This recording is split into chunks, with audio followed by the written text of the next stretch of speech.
Good afternoon, everyone, and thank you so much for joining us today for Westmoreland Teen Town Hall. My name is Jason Conway. I'm the Executive Director for the Westmoreland Intermediate Unit. And today we are offering students from across the county the opportunity to share what their experiences have been during the COVID shutdown. And today we have some very special guests in terms of students from across the county, as well as a number of elected officials who have joined us today. I'd like to recognize and introduce Senator Stefano, also representing Senator Brewster's office is Tim Joyce. We also have Mary Beth Cerrucci representing Mr. Representative Brooks.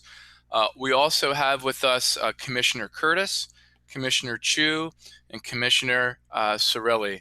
So again, on behalf of the students, as well as the intermediate unit and the 17 school districts within the county, we appreciate you sharing some time with us today, because we do realize it is a very busy time, not only in Greensburg with county government, but also in Harrisburg and at the state level. Our co-host today is going to be Tim Hamill. Tim Hamill is the Curriculum Services Director for the Intermediate Unit, who is going to be moderating the student side of the event today. So again, we're here today simply to provide that voice for students, let the community and the public know what experiences they've had during the shutdown, and also give an opportunity for our public officials to ask questions of students for further clarification. So with that, Mr. Hamill, I'm going to throw the event over to you and for you to moderate. Thank you, Tim. Thank you, Dr. Conway, and good afternoon to everyone on the call. Thank you very much for being here. I want to send a special thank you to our students who are here this afternoon, who are very near the end of their very interesting school year. We're thankful that they were able to join us. This was very quick notice for them to come together. We put this together in a rather quick fashion so that we could catch them before the end of the school year, and they were all off on their summer activities. So our goal was to bring to you this afternoon the voices of our community from the teen perspective. We know that these folks have been through some unique experiences, and we wanted them to have the opportunity to share that voice with you today. So I'm going to do a quick introduction here. And Tim, before we do that, I just want to mention that we have a representative from Senator Pittman's office that has joined us. So sorry to interrupt, Tim. So thanks again to Senator Pittman's office for joining us today. We appreciate that. All right. Thank you. We're going to, I'll just call first names here, and then I'll let each of our students introduce themselves and where they're from. So let's start with Maddie. Hi, I'm Madeline Joyce, and I go to Kiscaria Intermediate School. Thanks, Maddie. Gianna Ray. Gianna Ray, and I'm from Kiscaria Intermediate School. And we have Lizzy. I'm Lizzy Boon, and I'm from Westmoreland School District. Okay, and those are our middle school reps. And then from our high school students, we have Tiffany. Hi, my name is Tiffany Sherry, and I go to Clareview School. Thanks, Tiffany. We have Ashley. Hi, I'm Ashley Manor, and I go to Greensburg Central Catholic. Thank you, Ashley. We have Allie. Hi, I'm Allie, and I'm a graduating senior at Hemphill Area High School. Thanks, Allie. Laura. Hello, I'm Lauren Bizignani, and I just finished my junior year at Greater Latrobe High School. And I apologize. I think I said Laura. It's Lauren. Get it right, right? And last but not least, Gianna. Hi, I'm Gianna. I'm going to be a senior at Hemphill Area High School this year. So, yeah. Thank you, Gianna. And who would have thought it? We have two Giannas on the same call. Awesome. And Tim, I do need to fix something. I did not recognize Senator Pittman with the beard. So Senator Pittman is actually joining us today. So Senator Pittman, I do apologize. The beard looks great on you. So sorry about that. All right, go ahead, Tim. Okay. So here's the format. We're going to go through our students. Actually, students in the order I called your names just now is the same order we'll have you speak. So just to give you a heads up there. And we will have each student take a moment to share with you their thoughts. And then we'll allow a little bit of time after each student for any questions that you might have. We spent some time Tuesday, just to give you a little bit of history here. I met with the students for the first time Tuesday afternoon. And really all we did was let them have a chance to say what it is they wanted to say ahead of time. And I have to say that these young ladies all spoke very eloquently and shared some very interesting things. So I think you're in for a very big treat here. So why don't we kick it off? We'll start right off the bat here with Maddie from Kiski Area Intermediate School. So Maddie, the floor is yours. Hello, my name is Maddie Joyce and I attend Kiski Area Intermediate School. For sports, I've been doing Zoom meeting calls with my coaches and fellow teammates. Even though you're still getting physical activity and getting practice with your sport, it is very hard for the coach to correct you and make you better at specific skills that you need help on. Sports are also a growing experience for many kids and can also help with leadership and patience skills. Also, high school kids missed out on breaking records, college recruiting, and many other opportunities that could have changed their sports careers. We are all very thankful for the teachers that dedicate their time to help the kids learn from home, but at home there can be many distractions that can prevent a kid from fully understanding the concept that the teachers are trying to teach. For example, pets, younger siblings asking for help, parents working from home, and for me, the biggest distraction was my phone. I always wanted to see if any one of my friends texted me or if there was something new on social media, or if there were any deals that I wanted to go shopping. While normally in school, I was fully focused and put my phone away. Also, I'm one of many slow learners that need someone right there with them, explaining what to do or how to do it. With no one there to help me, it has been very hard to fully learn and understand a concept during online school. Even though I've not seen my school friends for a long time, I've grown a lot closer with my family.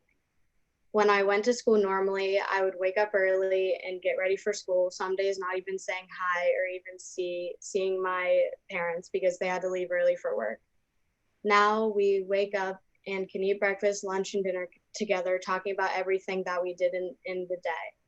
I used to keep all my feelings bottled up, but now I feel very comfortable talking with them. But over quarantine, my whole family has been very supportive, and I feel comfortable talking with them about how I feel about quarantine. I would love to go back to school and learn with help, see my friends and teachers, but the virus is here and it's not going to leave, even if they find a vaccine. And if we go back to school, that would be selfish to kids who are more exposed to the virus that could affect them. That's all. Okay. Maddie, thank you. When Maddie shared her thoughts with us earlier this week, it was interesting that she was very honest in saying that there were distractions and the phone being one of them.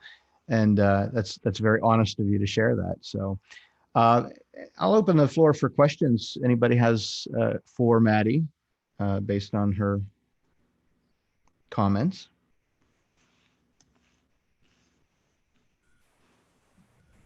And it's okay if you don't have any at the moment.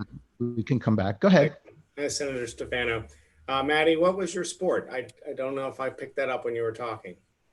I play a lot of sports. I play basketball, soccer, lacrosse, and volleyball.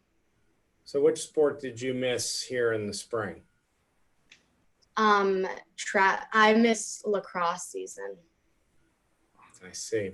And what year are you? I'm 2025. Okay. Okay. So you have a couple more seasons ahead of you. Yeah. That's good. I feel bad for some of the seniors who don't get the records you spoke of, but yeah, at least you'll have another chance. Yeah. Good luck to you. Thank you. Maddie, I like to see how you brought some of the positive things that you learned through this quarantine, how you and your family got to be closer. You got to sit down and have breakfast, lunch, and dinner with your family members. So I know it's a struggle for the younger generation having to be in quarantine and staying at home, but I'm glad that you're able to see some positives out of it and build your relationship with your family.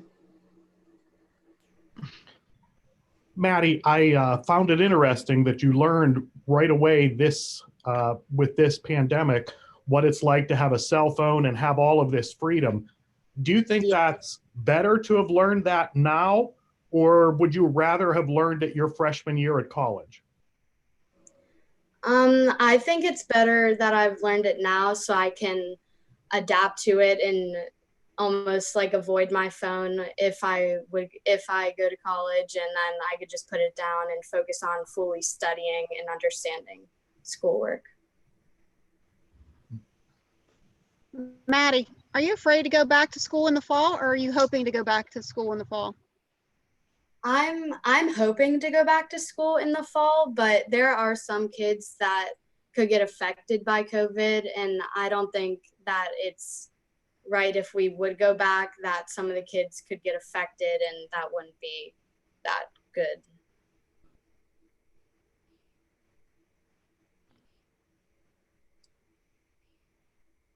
Okay. Maddie, thank you, and thank you for the questions. We're going to jump to our next speaker, Gianna Ray, also from Kiski Area Intermediate School. Gianna? Hi, my name is Gianna. And during this pandemic, there have been many socially straining encounters. But hopefully when we go back in August, kids will be able to go and not have it be as awkward and just have fun and see everyone again, because we've only been able to see our friends through Zoom or Google Meet and just text them and call them. And also, I'm a student that likes to be challenged a lot, and I haven't been getting that like acceleration that I would normally want in a classroom setting.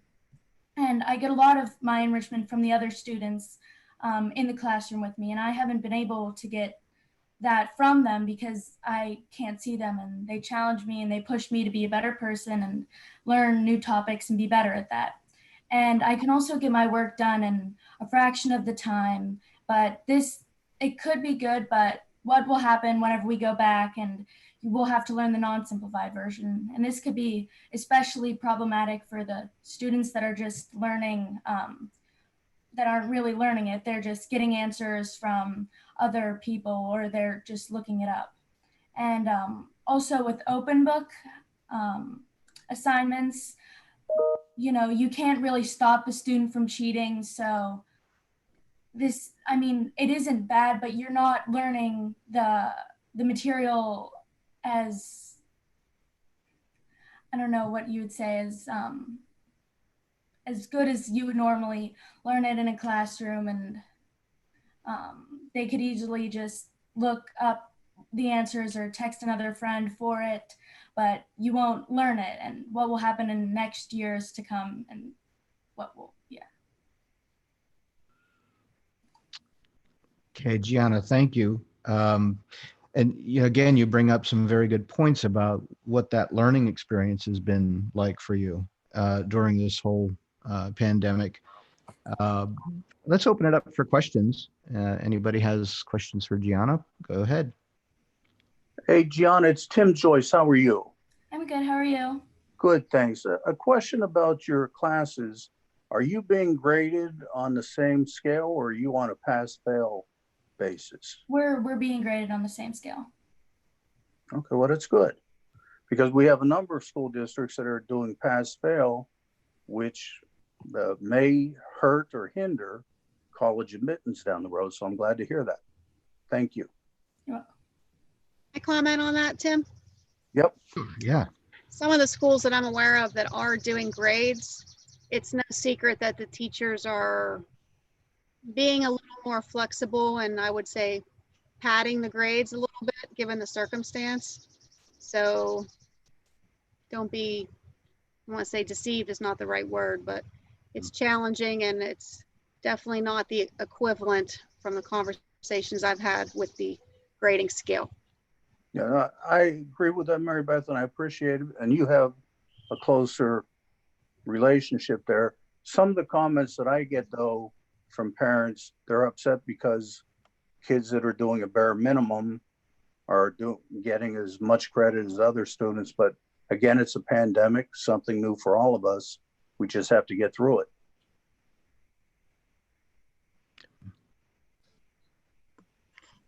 Gianna, are you excited to get back to school this fall?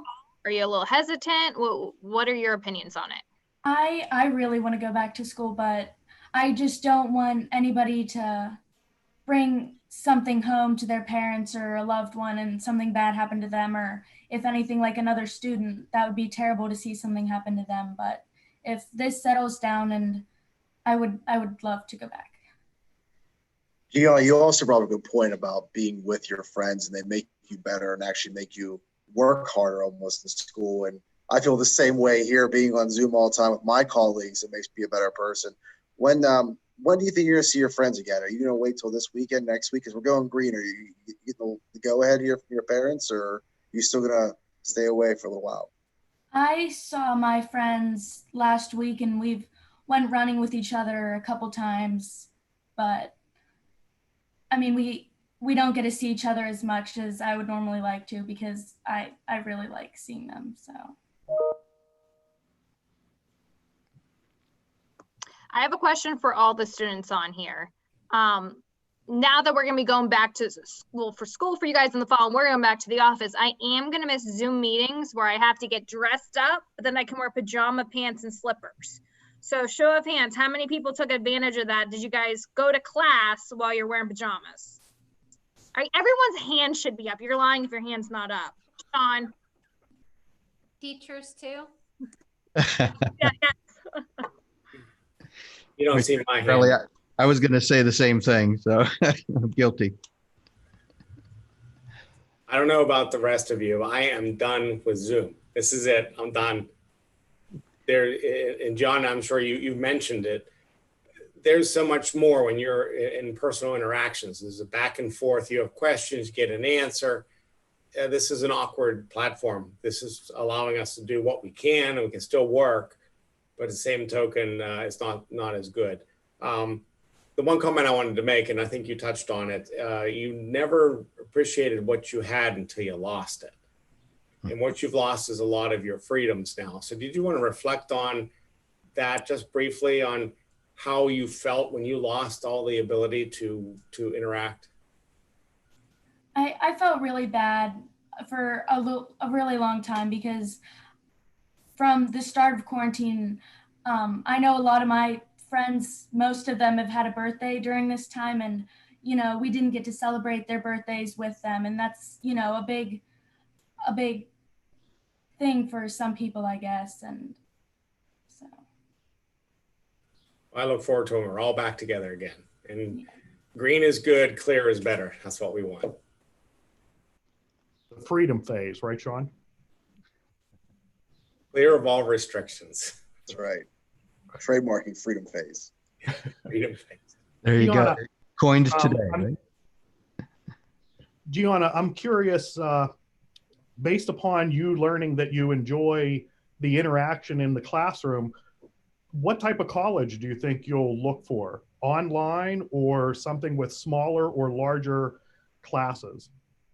I wouldn't want to do online. I want to be in a big public setting with a lot of people, so I could learn off of them.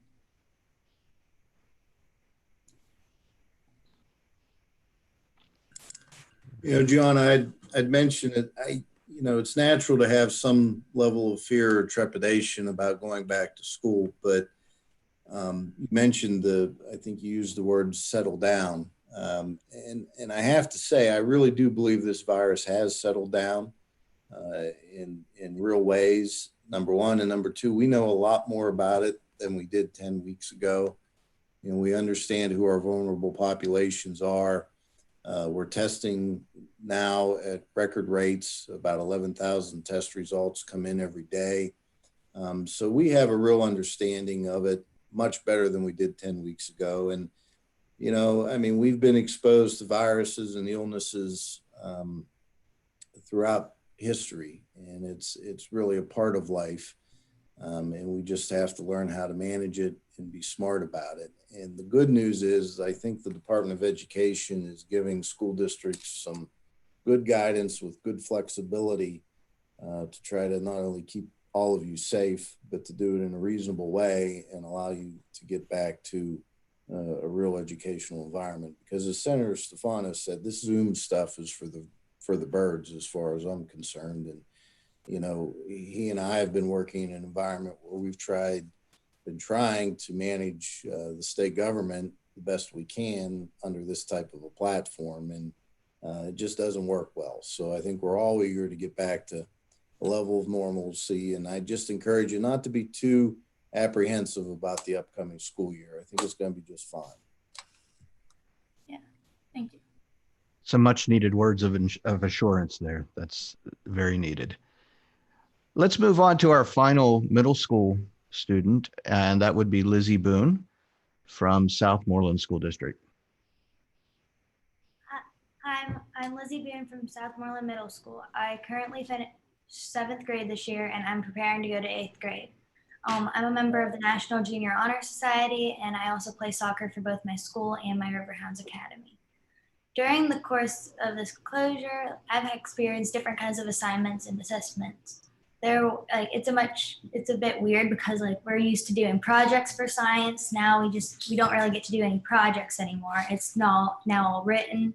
And like geography is a whole lot different because it's not the same as learning as it was in the classroom. But there were pros and cons because there were less drama in it than it was in the real school. But while I was at home, it was very interesting how my brothers and I managed schooling while both my parents were home working. We often need to be self-directed. It was easier for me, but my younger brothers found it a bit more difficult to do the schoolwork. There was a little communication with my teachers. We were able to like communicate by email, but it just wasn't the same as when we were in school because that was how like you talked face to face, you had a question, you get answered right away.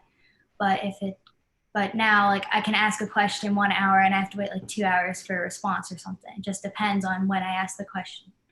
Without technology, this probably would have looked a whole lot different. I'm fortunate to have a Chromebook and my phone and some internet access. I live in a district where many don't have these items, and I know many had a different outlook during this pandemic that I have or my family has had. I stay connected with my friends by using like Zoom meetings and FaceTime. It's real weird because we've went from seeing each other every day to haven't seen each other all in a group for a couple months. Like I've seen one here or there, and hopefully I can see them soon. But as I said earlier, I play soccer, so my training's been a whole lot different. We do Instagram, so we'll have a live session once or twice a week. I used to do about 9 hours sessions a week, but it's different because they do, it's not the same thing. Like if it's hard to correct yourself or like know if you're doing it wrong, and they go so fast because there's not like the stop or there's not the same stoppings and how like to talk about it. But it was really nice to have my brothers and my sisters at home to interact with during these past few months. It would have probably been extremely hard to be the only child here while my parents were working all day. I liked about distance learning because there was less drama, and it was like there was less drama, and it was just a bit easier, and there were like less stress like over the PSAs and any of like the big tests. I miss just doing projects with my friends or just seeing my friends and other students and my teachers. And that's about it. Lizzy, you brought up your family being a part of this. And how many brothers, sisters do you have? I have 2 brothers and 1 sister. So there's 4 of you working around in the same environment. That's probably took some getting used to, huh? Yeah. Yeah. So anybody have questions for Lizzy? Let's open up the floor.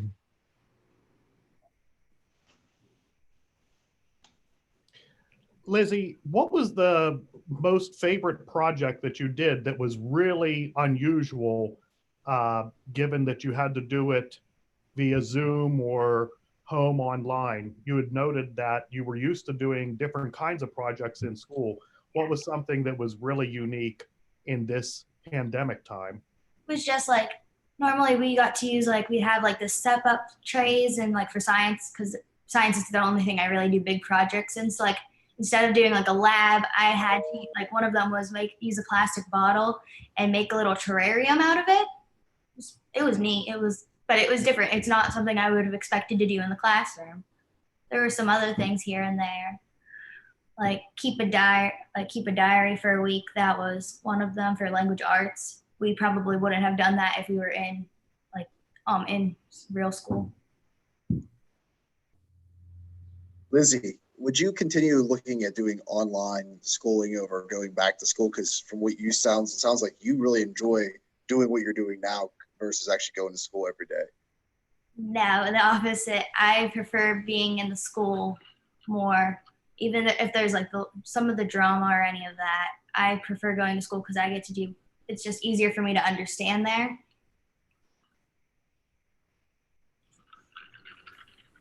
I'll jump in real quick, Lizzy. For you and your brother, how much did your parents become your teachers? I was pretty good with mine because I understood most of it. There were a couple things I needed help with, but my brothers, they needed help because they won't stay focused. They have like no focus anymore. So like they have to be like sat down at a table with like one of the parents to make sure they do their work sometimes. I think that's one of the things we're going to learn most about the changes that came because of the pandemic is a new appreciation for what classroom teachers do, especially when you're not one and you're trying to be one at home. Thanks, Lizzy. Lizzy, this question might get you in trouble. Were your parents good teachers? Yeah, One is right next to you, so you better shake your head yes. They were.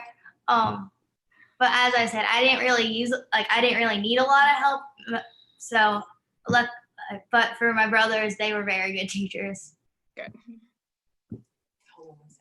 Now, Lizzy, I have 4 kids at home, and I can tell you that they did not enjoy being around each other during this school closure. So I'd like to know what your secret was to successfully getting along with your siblings, or are you maybe fibbing a little bit? Just go, we mostly play together. I'll make them go outside with me and we'll play and we'll have fun.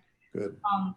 We won't every once in a while my brothers will have a fight and they won't want to play with each other for a bit, but most of the time we all play together outside.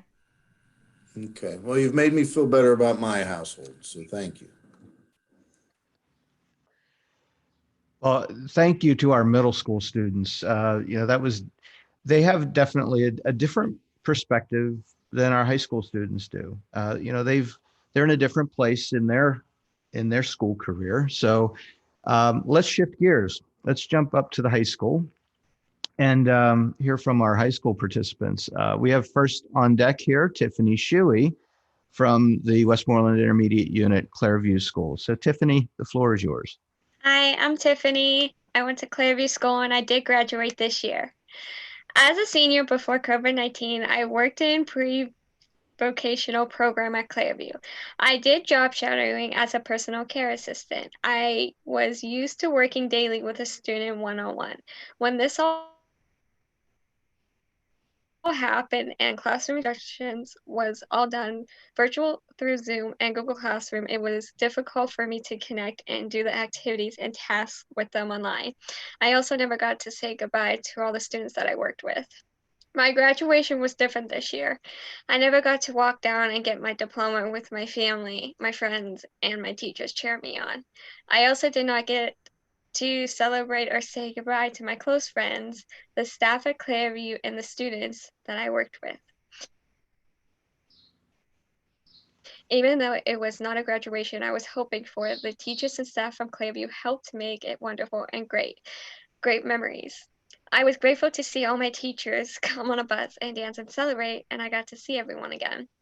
So even though there was many difference and obstacles, everyone was always seemed to try their best for us students, and especially the seniors who seem to be missing out on a lot of events at the end of the school year. Tiffany, thank you. That was awesome. And you mentioned one of the things you said. You talked about your students, which I just learned about you on Tuesday when we first met. Could you share that real quick with everybody? Just what does that mean when you talk about your students? So I worked with a student one-on-one. I taught her math and reading. I watched over her. I taught her lessons. It was a really good experience for me because, now I wanted to be like that teacher for her. And I always had like that inspiration with my students. That's a unique experience, and thank you for sharing that. Let me open up the floor to our elected officials. Anybody have a question for Tiffany? If I can kick off real quick, Tiffany, congratulations on graduating. Sorry to hear that it wasn't what you expected. But all these changes you've had to go through in these last few months, have you felt that any of these will help prepare you for your future that's ahead? Yes. How so? Well, I know how to work Zoom now, so if anything happens like this again, at least I know how to work it. Well, that's good because we can actually vote on the Senate floor using this platform. So I just don't want to do it anymore. But anyway, yes. Thanks, Tiffany. Good luck with you. Thank you. Tiffany, congratulations. Once again, you thought of, and during this whole quarantine, you thought of the positive things, and having your teachers being able to congratulate you. You looked at the positive, so congratulations. Now, did I hear that you did vocational training for a personal care assistant? Yes. Tell me a little bit about that. Like a nurse teacher. I would say it's more like nursing and teaching. I mean, I help my kids with their work, and I teach them lessons, and I take them to lunch and stuff. So right. Very good. Well, I didn't know if you were like interested in like the nurse aid side, because Westmoreland Manor, we're always hiring. So okay, keep us in mind. I will. Well, wait a minute. We already got her as a PCA at Clairview, Miss Sorelli. So we got her already. 5-star student. I tried to steal you, but if it doesn't work out, then come and see us at the county.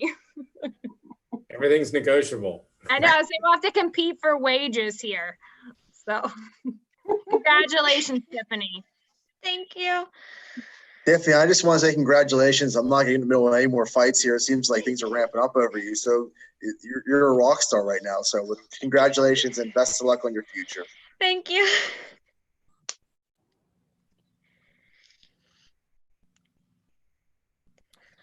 Tiffany, thank you very much. Thank you. Ashley Winor from Greensburg Central Catholic. Come on down. Hi. I'm Ashley Winor. I'm going into 10th grade at Greensburg Central Catholic. And firstly, I just want to commend my school for such an amazing job they did with online instruction. We had basically one day off and then immediately went into instruction. This is mostly due to my school being pre-approved for flexible instruction days, which just means that whenever we had a snow day, we would have an online instruction. So my teachers were already trained for the situation. I'm extremely fortunate to go to a school where all of the students were given a Dell laptop to keep for their time at the school. Last year, everyone was upgraded from either an Acer tablet or a Chromebook to these Dell computers, and they've been instrumental in the success of online schooling. Having these computers gives us the ability to use programs like Schoology. Schoology is where my teachers would post assignments, lectures, tests, and quizzes. We were in school, we use it for basically everything except for major tests. Now, every week, teachers will post a folder on their Schoology class with all the things that I need to do. Maybe there's a screencast video on Monday, a classwork assignment on Tuesday, a class Zoom meeting on Wednesday, and so on. Each class is slightly different, but everything is organized in one place so that I can easily see what needs to be turned in. Schoology also has a calendar function, so I can see what days everything needs to be turned in, and it's all in one spot, so I don't miss assignments. It also has a messaging function, so if I have a question with one of my teachers, I can message them, and I get messages whenever new schoolwork is posted. There's even a mobile app for your phone so that whenever new assignments get posted, you get a notification on your phone, which is really helpful because I found myself frequently looking at my phone over quarantine. I know this is not happening in all of the districts though, and I'm so fortunate that this happened at my school. This technology that we had was not available to a lot of the districts, and I feel that it really helped me when it came to schooling. It's just not provided at other places. But I also wouldn't be where I was without the help of my teachers. They were amazing throughout this entire experience, and they put so much effort into helping their students. Like I said before, we would have weekly Zoom meetings in most of my classes where teachers would have multiple days where they had office Zoom hours, or if I had a question, I could simply join their Zoom and have them answer my question one-on-one. I use this for math all of the time. If I didn't understand a concept, I would just write it down and wait until my teacher had office hours when I could get on, and she would explain it to me. We could use the whiteboard setting, and we could go through the problem until we understood where my mistake was. And I even found myself enjoying non-traditional classes like gym and art. Though art was not the same as it was in class, my gym classes were actually really fun. My teacher would have a new topic every month, and everyone was different from the last. For the month of March, we did 3 workouts a week, and each one was different. There was even one where I had to watch an episode of Friends and do different exercises when characters in the show did something. I sadly picked an episode where Monica, one of the characters, cleaned a lot of things and ended up doing around 70 V-ups, so that was fun. But I still really enjoyed it. And one thing that I really missed from school was group projects. That was just not really available to us through Zoom and online school, but I feel that if we are to continue online instruction in the fall, that should be incorporated in some way. There are so many amazing and creative things my teachers did. I could talk about them for hours, but I don't want to take up too much of your time. And of course, this doesn't compare to what we did in class, but I still think that my teachers did a very good job. Aside from in-class opportunities, my school has a lot of academic extracurricular opportunities. We have an academic quiz team, a science bowl team, and even a reading team. But every year I compete at PJIS regional competition, and for the past couple years, I've qualified for states. If you don't know what PJIS is, it's the Pennsylvania Junior Academy of Science competition. And it's where students conduct an independent research project and get to present their findings in front of judges and get the opportunity to win awards from multiple companies around the state. Hundreds of kids compete each year all over the state and look forward to this competition all year long. While kids who play football or basketball are looking forward to winning the next game or getting out to playoffs, these kids are looking forward to these science competitions every year, myself included.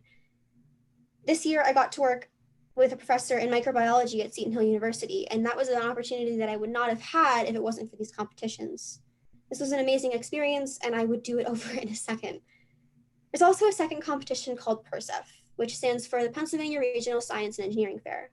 This is a competition where kids who come from all over the state to compete at the Carnegie Science Center. This competition is extremely important to some students because there are so many scholarship opportunities. In high school, you can schedule a representative from many different colleges to come to your booth and listen to your scientific research. Schools like Carnegie Mellon and Duquesne offer over $15,000 scholarships to students. This money can be life-changing for a kid. If you place first in your category at PERSEF, then you can qualify for the International Science Fair, which is amazing. I've never personally made it, but it's amazing. They have so many different more scholarship opportunities, with the highest going to $50,000. But not only do these put out so many opportunities, it helps me. These competitions, I look forward to them every year, and I was completely devastated whenever they were all canceled. And not only do these give you so many opportunities, but they help you make friends with people who feel the same way you do about science. And I feel like they were canceled, and I was just devastated. I didn't know what to do. And I was one of the lucky ones who got to compete at regionals this year. There were kids in my grade and in my class that didn't get to compete at all because they didn't compete at regionals and they wanted to go to PERSEF, and that was canceled. So their science never saw the light of day. My teacher, Mrs. Cullen, did not like this, so she decided that we were going to do a virtual science fair through Zoom, which was amazing. I got to the unique opportunity for my friends and parents and GCC staff and alumni to see my presentation, which didn't usually happen. This was still very different from what I would have experienced in competition, and it wasn't the same, but it was very fun. But I'm, as sad as it was that they were canceled this year, I'm more worried about next year. I'm only a sophomore next year, so I don't have to worry about the scholarships just yet. But what about all of the seniors who are relying on those because they can't afford college? I think that it's really important that these are allowed to happen because they're something so important to so many kids. And it's sad to think that what I love most about school might not even happen. And my final topic deals with athletics. As most of you know, all spring sports were canceled in PA due to COVID-19. This greatly impacted a lot of kids at my school and others in our area. My track season this year was canceled before we even got a chance to compete. This was devastating for some of the seniors who might never get to play their sport again. I know that I was upset and I still have 3 years to go.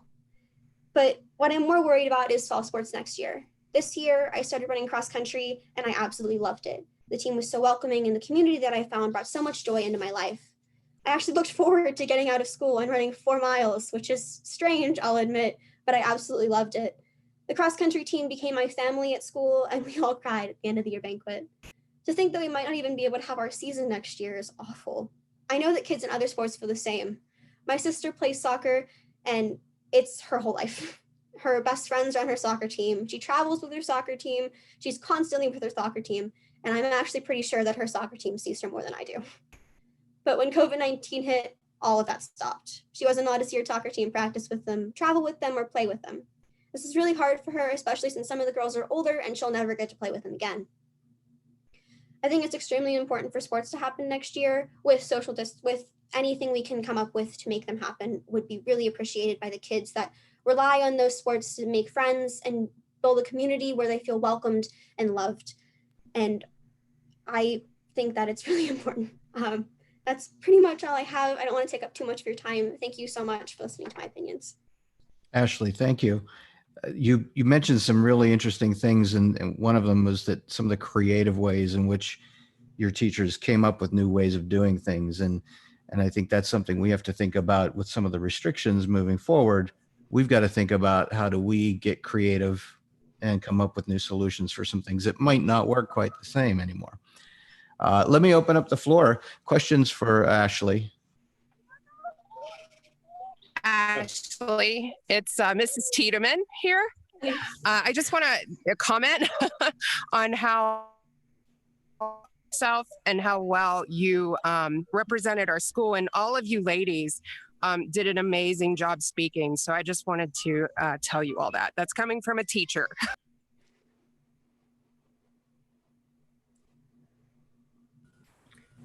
Ashley, I'm curious if you are interested in a science career, given that a lot of your academic talk was on the science end of things. Yeah, I definitely want to go into science. Currently, I want to go into medical research, but it changes very frequently, so. I didn't do the science projects, but I did enjoy mathletes whenever I was in. Sean, Gina, don't listen to that part, so. Ashley, I just want to say hello. I'm also a fellow Centurion, and I agree with you. The teachers at Greensboro Central Catholic are top notch. Congratulations to you. You still have a couple more years, correct? Yeah, I'm just going into sophomore year now, so I have 3 years left. You have 3 more years of fun. Enjoy them. Thank you. Jump in real quick, Ashley, great job. Working with your school, I've heard a lot about your school, and you were, among other schools, well prepared for online classes. You guys jumped in on, like you said, only a day. I've heard you talk, and you did an excellent presentation. You talked a lot about your science, but you also mentioned art. So I wanted to ask you how you relate your art classes to your science. I feel they're closely related. So I wanted to see what your thoughts were.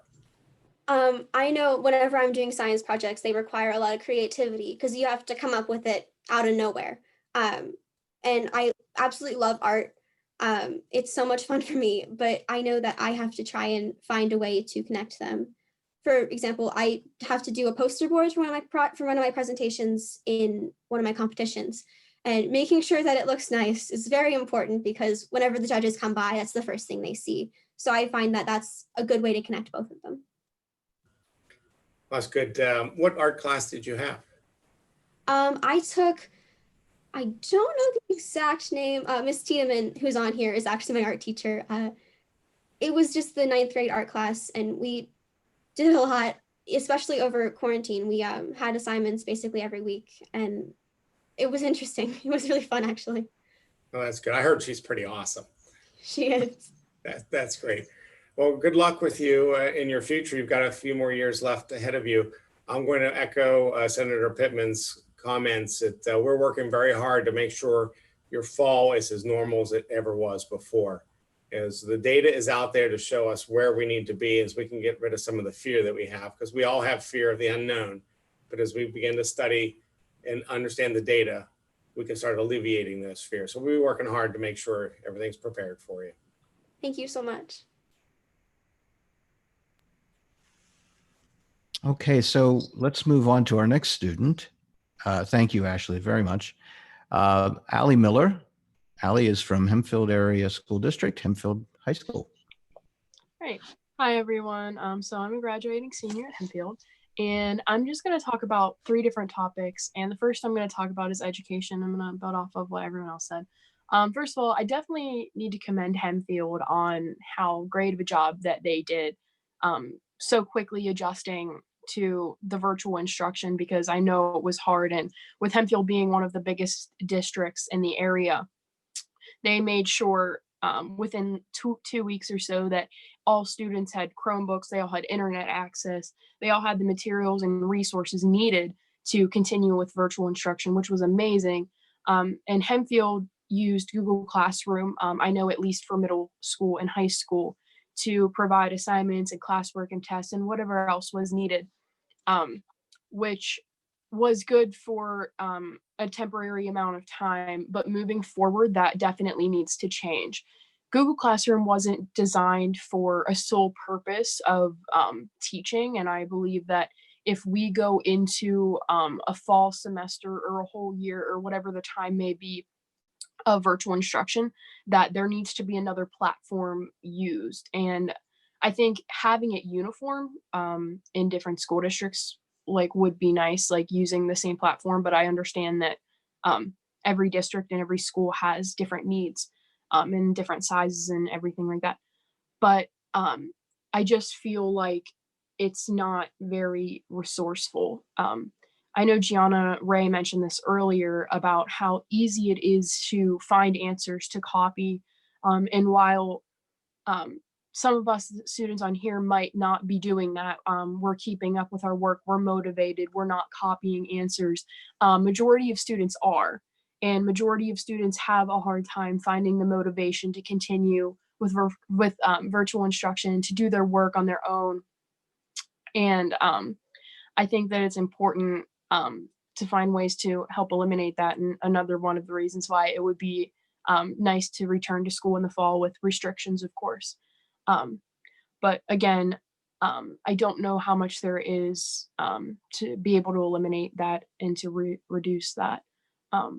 But just Google Classroom isn't really a great platform for teaching, and it's hard to give actual instruction with that. But the second thing that I want to talk about, which I think is very important, is mental illness. I feel like with COVID-19, mental illness has been huge. People with depression, anxiety, anything else they struggle with mentally has been increased. So a lot of people that are depressed and anxious rely on distractions like school, like going out with their friends, things like that, to feel good, to feel like they're okay. And since COVID-19 began, they haven't been able to do those things, and their conditions have gotten worse. And I think it's important to recognize those people and to check in on those people and provide opportunities to make sure people that struggle mentally are okay. And I'm sure almost everyone here can say that whether they have a mental illness or not, that they've probably struggled at some point with how they feel just being quarantined for 3 months, not seeing many people, not talking to very many people, just kind of being left with your thoughts, feelings, and emotions is really hard. So I just feel like we should recognize that. And the third thing, which I think is most important, so I've noticed a lack of respect among elected officials for the COVID-19 guidelines. So I feel like not even just the people in our area, but around the country and the world are looking at local, state, and national elected officials to see what they should be doing in regards to the coronavirus. And I've seen elected officials go out not wearing masks. I've seen them touching people, not maintaining social distance. And I just want to say, I feel like I do realize that a lot of people don't have a fear of the virus, don't understand the virus, don't believe in the virus. But I think for those people, I think it's important to understand that there are people who are afraid of the virus, who are autoimmune compromised and should social distance and should follow the guidelines. And I think that it's important to have respect for those who do have the fear and who do want to follow CDC guidelines and restrictions. And whenever we look to our elected officials and our leaders, when we see them, all different ones, going every which way, they're disagreeing with each other, they're bashing each other on social media, we don't really know what to do. And I feel like that's one of the reasons why our country is so divided right now, because we're looking to our leaders and we're not getting much help. I feel like there just needs to be an agreement and understanding and a little bit more respect for people who do follow the guidelines, people who want to follow the guidelines and who do wear masks. Just because you don't want to wear a mask doesn't necessarily mean that everybody else doesn't. And that's not to anyone specific or even anyone even on the call, but just things that I've noticed as I follow CNN and social media, especially Facebook. I see a lot of, I follow a lot of elected officials, and I just see so much bashing each other. And I've seen pictures of elected officials in public, like shaking people's hands, not wearing masks, touching people, never maintaining the social distance. And it makes other people uncomfortable, and we look to them as who we should be following. And we're just not getting that leadership that we need. Thank you. Allie, when are you going to run for office? I'm ready to back you, girl. I'll be behind you. Just don't run against me. Thank you. Are you a Project 18 student? Yes. I don't know if you remember me. You and Jake Board had a Google Meet with Mr. Stow. A month or two ago. Yes. Absolutely. But what you said is exactly true. I don't understand how this global crisis, this isn't something that's just happening in Westmoreland and Pennsylvania in America. This is a global health crisis, and it became so political in our country, and it truly is a shame from both sides. Yes, absolutely. I agree. Well, congratulations on graduation. Thank you. Thank you. Hi, Allie. I came to Project 18 with Gene and spoke the one time. I don't know if you remember. I'm Sean, so good to see you again. Yes, good to see you. You know, from you brought up some major points for mental health. That's one of my things that I talk about too. Is you're exactly right. I mean, talking collectively about the situation of how we need as a society take that more seriously and moving forward. And I know a lot of our state delegations are looking at legislation. And from the commissioner's standpoint, we control the courthouse, and we follow all the PA department guidelines and CDC guidelines, and from masks, and we've done that. And also from Commissioner Sorelli and Commissioner Chu's standpoint, we've been meeting with our state delegation, trying to work together as well with our Republican and Democrats in Westmoreland County, because we need to do this, like you said, collectively as a group, to make sure that we want to put fear out there. We want to make sure that we are doing what's right for the citizens. So we control the courthouse as commissioners and the prison, and we want our state delegation as well, everybody to really come together and unify as one group. We've been doing that and trying to do that, and we'll continue to do that because that is our goal. We work for the people, and that's what we want to promote and continue to do. So, from a county standpoint, we are doing what we can to help. So thank you. Yeah, I appreciate it. I can jump in there real quick. First, I could jump on my soapbox, but I'll spare you all. I know how difficult this crisis is and what we're going through, and I applaud everyone's hard work as you try to adjust and adapt. And there is a lot of difficulty with mental illness. We are social creatures. We're meant to be together, and when we're locked up, it doesn't work out very well, and small problems become big problems. The division you talk about, I've watched it happen, and I think a lot of that has to do with our social media today. It pushes everybody into their corners. So instead of working together, we're fighting each other's social media. And I see that happening even with students, with my children as they were growing up. People are a lot braver and say a lot harder and harsher things behind the anonymity of a keyboard and a screen instead of face to face. And again, we're lacking all that right now and what's going on. I long for the days when we all sat around the table and we disagreed and we argued and defended our points and came to some kind of balance. And we're missing that. And I hope that all of you, as we get through this, learn from that, because you are our future leaders. So you can bring this to the table when it's your turn and you're running for office and we're retired and looking to you to solve all our problems. So keep all that in mind. Thank you. I'll echo my colleague Gina's comments about your running for office.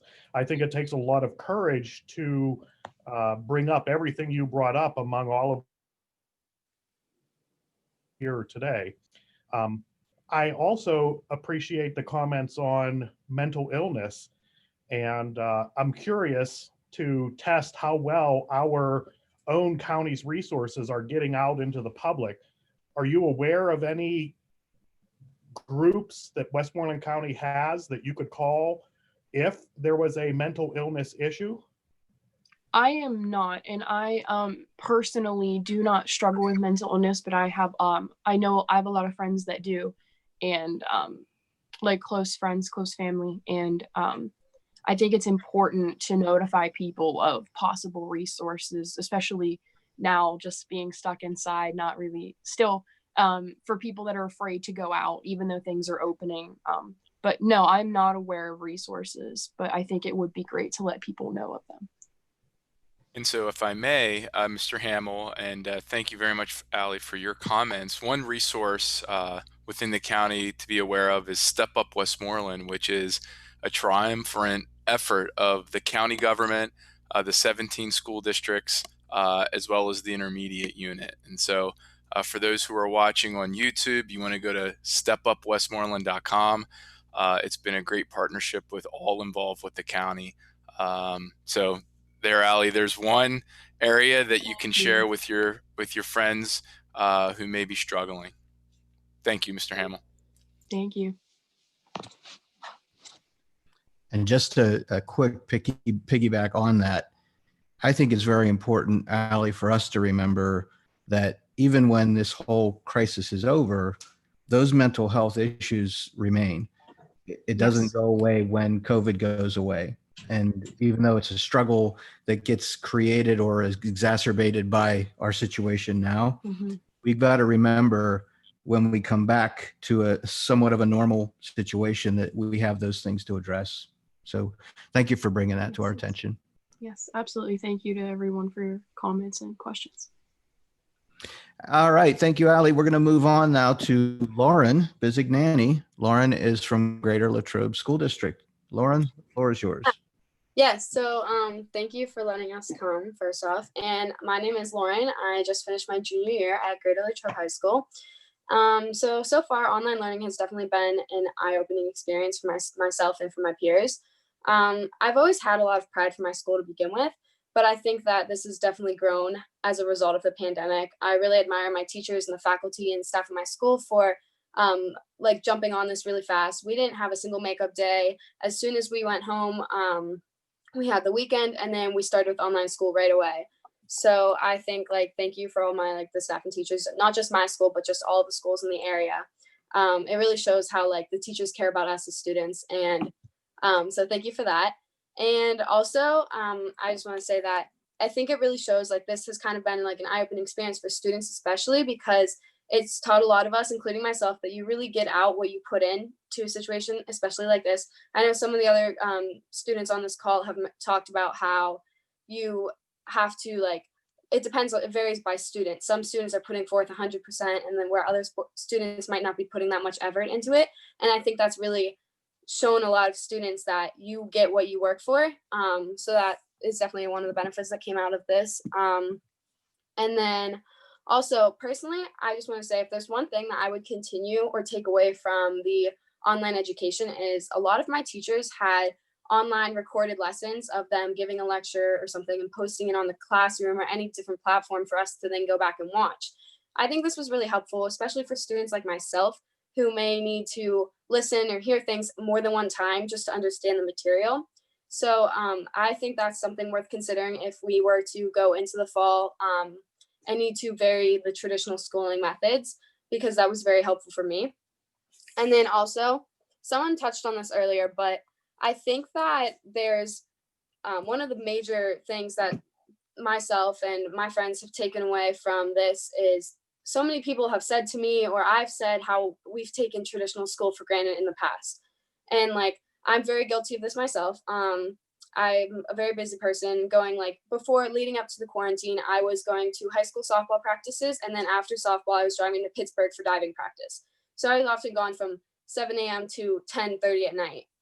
And I know I'm guilty of complaining about the early mornings and the late nights doing homework, but I think I personally would much rather be in school than what we are forced to do now. So while this has worked as a temporary like solution, I've talked to many people who all say that we would love to go back in the fall if it's possible. And also, Ali started talking about like mental illnesses, and this is such a big critical point in our life. Like I'll obviously never forget this point of my life, but as far as like the mental illness or the psychological aspect of this, I actually wrote an entire essay kind of for my AP seminar class. I focused on like how government efforts to curb the COVID-19 will affect society's happiness. And I found that a major part of an individual's happiness, which you might not always think about, is the social connection, social aspect of it. So, and then I also whether like online interactions such as like connections like this through Zoom or through FaceTime or through Skype, if those have the same benefits that social connection, face-to-face interactions do, and they don't add up, they have a slight negative effect, but it really just, when compared to the connections that the happiness that you get from talking face-to-face, it doesn't compare. So I think that it really isn't a replacement, and many students I think are noticing this as a result of the quarantine. So while someone already said that the social aspect of it is very much missed, I think it also brings attention to that's such an important part of your life. And I think that that's kind of could also affect mental illnesses if they aren't having that social aspect that they usually have. And then going like back to returning to school in the fall, like I said, this has worked okay for now, but I know my friends and I have always like said, or have lately, we've been saying that if there's any chance that we can go back in the fall, even with like the adaptations that are going to be necessary to ensure everyone's safety and health, we'd all really like that. So yes, and if we are required to make adaptations and stuff, I think that the online recorded lessons have been really useful. So that might be one thing to consider when coming up with different solutions for returning to school. And that's pretty much all. So thank you. Lauren, I love that you took advantage of the situation to do some research. That's terrific. That's fantastic. And it just, again, shows you how, sometimes certain situations create innovative ideas and new ways of doing things. And, I appreciate, from my standpoint as a person who is responsible for doing work with teachers and training teachers how to do things, how much we really do need to step up our effort to help teachers understand all these new tools and use them effectively and do those types of recordings and things you mentioned. So thank you for that. Let me open up the floor for anybody who has a question for Lauren. Lauren, I love your idea, like you said, to have recorded lectures and the teachers doing the lesson plans online. I think that'd be great for the students, but also for your new teachers, your parents. You're of course in high school, but I know from a lot of my friends that have elementary age kids, they don't know how to do new math. So maybe they could benefit from watching the teachers recorded lessons as well. And if you said you wrote an essay on mental health. Yeah, kind of, yeah. Can you email that to us? Sure, if you want. Yeah, absolutely. Our emails are on the county website. So if you wouldn't mind sharing that with the commissioners, we would love to read it. Okay. Thank you. Yeah, of course. I can jump in real quick then. Thanks, Lauren, for sharing your thoughts. You mentioned something. I wanted to ask you a question. You said about how busy you were before the quarantine hit, and how you were running first thing in the morning till late at night, still doing all your schoolwork. Now you're focused totally on your schoolwork with a clear mind. Can you compare the two? What do you prefer? What made studying easier? And how did you handle all of that load before? Yeah, so strangely enough, I think I was almost more productive when I'm that busy, because I know I have this amount of time to get this done, and I need to focus on getting this assignment done before I have to go to my second practice of the day. So I think it kind of like pushed me to really make sure that I was managing my time and making sure I had everything done before or like after when I got home from practices. But now I'm like, I feel like I have so much time, so much free time in the world to get all of the work done that I keep pushing it off until like, I mean, I get it done eventually, but maybe not as efficiently as when I am that busy. But yeah, I mean, this week was the first week that I've been going back to practices, and this kind of talks about what I said earlier about how we all have taken for granted the traditional school in the past. But I know my coach is supposed to be keeping us 6 feet apart at practice, and everyone's so excited just to be able to see each other again, that it's really hard for her to do that. So yeah, I do think that I was almost more productive whenever I'm busy than whenever I'm not busy. Yeah, they always said, the old saying is, work will expand to fill the time. Yeah. And it's definitely the case. One other point, you mentioned recorded lectures. I think one of my younger kids, one of their teachers would record the lecture as homework, and then you had to listen to it, and you went into class to discuss it, which I think is a great combination of what you just talked about. Yeah, that's kind of a different approach than what my teachers did. Mostly they taught the lesson, and then they had office hours, which I guess is sort of similar, when you can go to the office hours and ask your questions whenever needed. I even have a teacher that's still posting lessons because she didn't get through the necessary material that she wanted us to learn. So she said she'll be posting lessons until she finishes, which she said maybe through June, but I think that's like just goes to show how great our teachers are in this area. Well, good job, Lauren. Thank you. Thank you.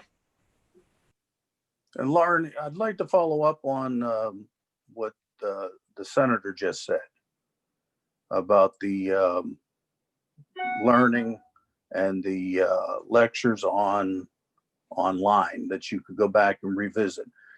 We know a lot of students are verbal learners. Mm-hmm. And so the reading something or getting a packet assigned to them to read isn't going to do it.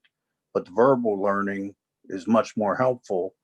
And I think we've found out from Allie and Ashley about the different platforms, the different types of equipment that schools have. We all have a lot to do between now and the end of August and the planning for the next school year. But I appreciate everything you and every other student in front of you has said. Thank you. Thank you. Lauren, I'd like to ask a question for my wife. She's Yes. a professor at the University of Pittsburgh in the School of Nursing, and she's been working from our master bedroom for the last couple of months, and she's been doing lectures that she records and then posts up on Blackboard, I think is what Pitt is using now. So you seem to really enjoy that. Do you think if you were paying $10,000 a semester that your opinion would be any different? In other words, if a traditional college experience is a classroom-based experience, do you feel my wife is shortchanging you? So, while I do enjoy the opportunity to be able to pause the lecture, rewatch things, or watch it as many times as I need, I definitely would still say that I obviously would prefer the in-person, the traditional schooling, teacher student. You still have that relationship, maybe more than you would if it's just a recorded lecture. I sort of think that it's a nice addition whenever possible. If teachers, like if we were to return to school, and teachers can still teach normally, but then maybe give like a little review lesson or something that then they can post online, because then it's easy for students to rewatch things if they didn't understand something. So I don't think I would prefer the videos over traditional schooling, especially if like you are paying like a college tuition. I still really want that in-person teacher-student relationship and that ability or option also. I'll pass it along. Thanks.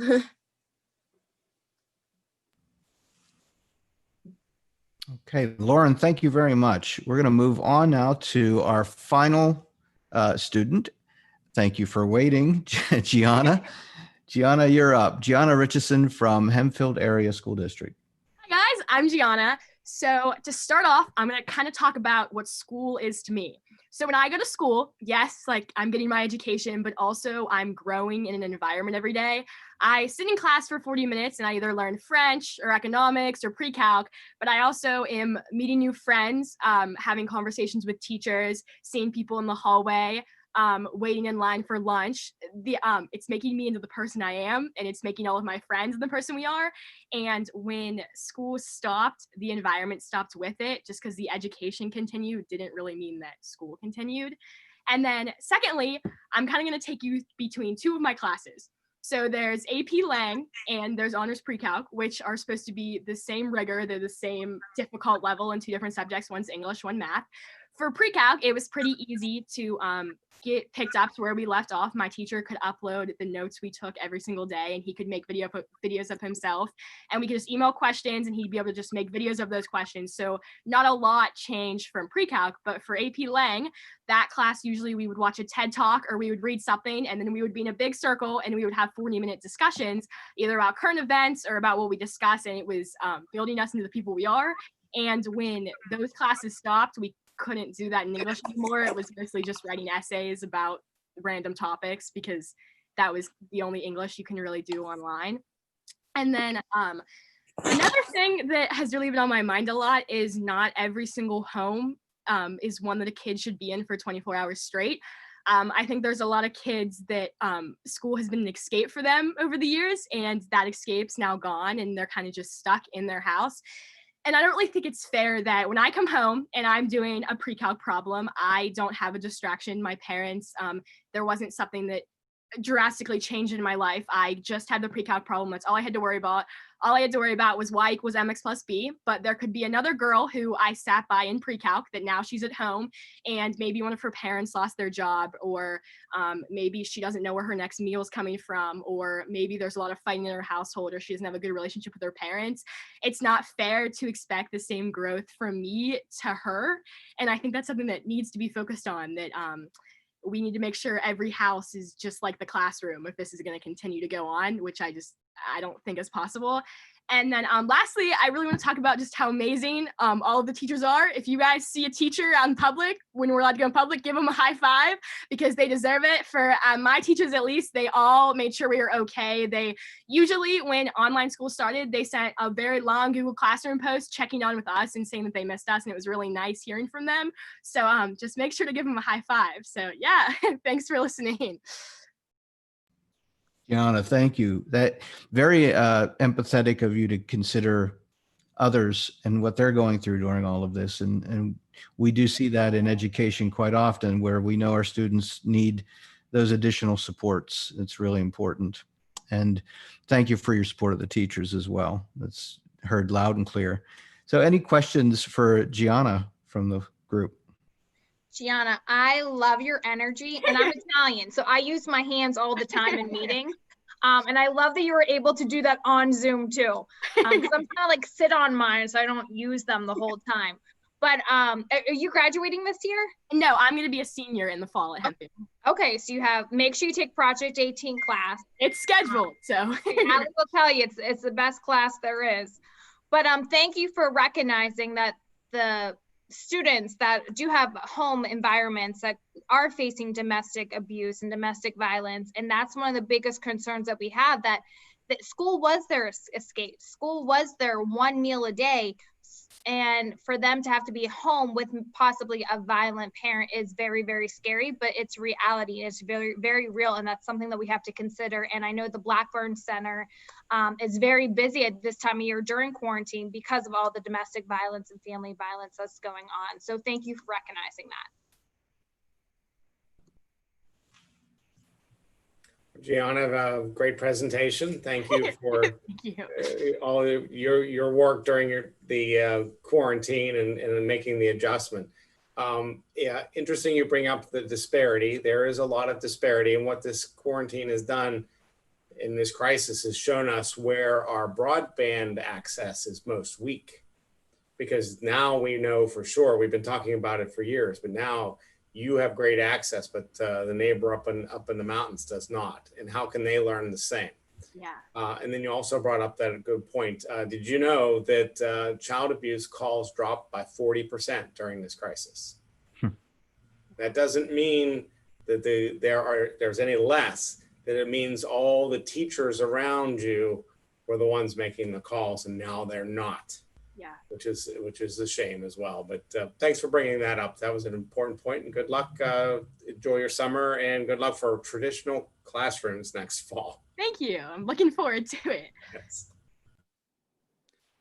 Gianna, I really liked how you described the school setting as an educational experience, much more than just what you learn from a book or from your teacher, but your social interactions. And as both Senator Stefano and Commissioner Sorelli mentioned, the other elements of the school setting that it provides to students that maybe they don't otherwise have access to. So I thought that was a very well-rounded and effective way of describing what school is, particularly in this day and age. So thank you for that. Gianna, I was happy to see you recognize teachers like you. I'm a Hempfield graduate. Sean is as well, or Commissioner Curtis is as well. And there's still teachers that I talk to this day that I had in Hempfield. And I thought that they did an excellent job preparing me for college and life ahead. And then I'd echo also what Senator Stefano and Commissioner Sorelli said, that it is a very critical time for people that are stuck inside of their homes with no way to contact others if they're being beaten or mentally abused. You know, there's a lot of calls that have decreased for suicides, child abuse, etc. And that's really a shame, but a testament to how much the world looks out for other humans around us. But we can't do that while we're all sheltered behind closed doors and windows.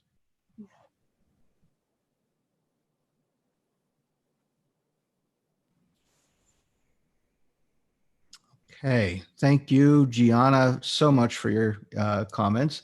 And I want to, before I pass it back over to Dr. Conway, I want to say thank you to the students. It has been an honor and a pleasure listening and learning from you during this session and our earlier time this week. I thank you for the opportunity to do that from myself personally, as I know everybody else has appreciated your participation today. So at this point, I'm going to pass the reins over to Dr. Conway for some closing remarks. Well, thank you very much, Mr. Hamill. And Tim, you did an outstanding job working with our students. Thank you to the student advisors who helped recruit the students and being on the call and being very supportive. Want to thank all of our elected officials who were able to join us today. Senator Stefano, Senator Pittman, representing Senator Brewster's office, Mr. Joyce, representing Representative Brooks's office, Mary Beth Cerrucci. We want to thank our county commissioners, Commissioner Curtis, Commissioner Chu, as well as Commissioner Sorelli. Thank you so much for joining us today and your willingness to hear the experiences that our students in this county have experienced. And most importantly, I want to thank the students for joining us today and taking a leap of faith to present what you believe and also what you've experienced. I think all of us can agree how well spoken each and every one of our students were today. What struck me was the empathy that each one of them showed about their fellow students, their families. It was very evident that each and every one took this very seriously.